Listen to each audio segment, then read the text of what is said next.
బాలీవుడ్ నటుడు సైఫ్ అలీ ఖాన్ పై కత్తితో దాడి చేసిన కేసులో అసలైన నిందితుడిని పోలీసులు అరెస్టు చేశారు. థానేలో నిందితుడు మహమ్మద్ షరీఫుల్ ఇస్లాం షెహజాద్ అలియాస్ విజయ్ దాస్ ను అరెస్టు చేసినట్లు పోలీసులు వెల్లడించారు. నిందితుడు బంగ్లాదేశ్ కు చెందిన వ్యక్తిగా గుర్తించారు.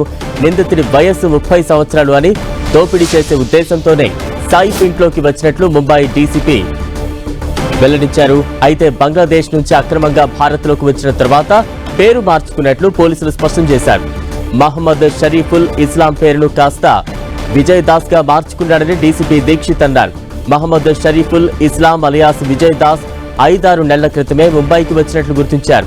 అలా వచ్చిన తర్వాత ముంబై పరిసర ప్రాంతాల్లో ఓ హౌస్ కీపింగ్ ఏజెన్సీలో పనిచేస్తున్నట్లు గుర్తించారు పోలీసులు. అయితే నిందితుడి దగ్గర భారతీయ పత్రాలు ఏమీ లేవని, బంగ్లాదేశుడని చెప్పేందుకు కొన్ని పత్రాలు మాత్రం స్వాధీనం చేసుకున్నట్లు ముంబై డీసీపీ దీక్షిత్ వెల్లడించారు. నిందితుని కోర్టులో హాజరుపరిచి కస్టడీ కోరనున్నట్లు డీసీపీ దీక్షిత్ తెలిపారు.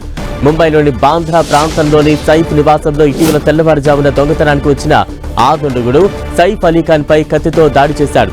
దీంతో ముంబైలోని లీలావతి ఆసుపత్రిలో చికిత్స పొందుతున్న సైఫ్ అలీ ఖాన్ ఆరోగ్యం కాస్త మెరుగుపడింది. దీంతో వైద్యులు అతన్ని ఐసీయూ నుంచి జనరల్ వార్డ్ కు షిఫ్ట్ చేశారు. మరోవైపు కేసును దర్యాప్తు చేస్తున్న పోలీసులు నిందితులు ఉపయోగించిన కత్తి భాగాన్ని సైఫ్ అలీ ఖాన్ ఇంట్లో స్వాధీనం చేసుకున్నారు.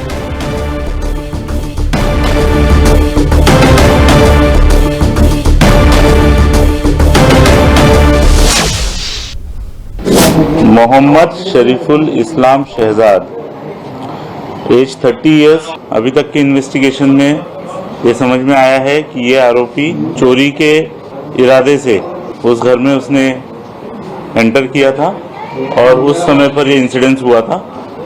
तो इस एक्यूज को कोर्ट में पेश किया जाएगा और पुलिस कस्टडी की रिक्वेस्ट की जाएगी और उसके बाद आगे का इन्वेस्टिगेशन किया जाएगा।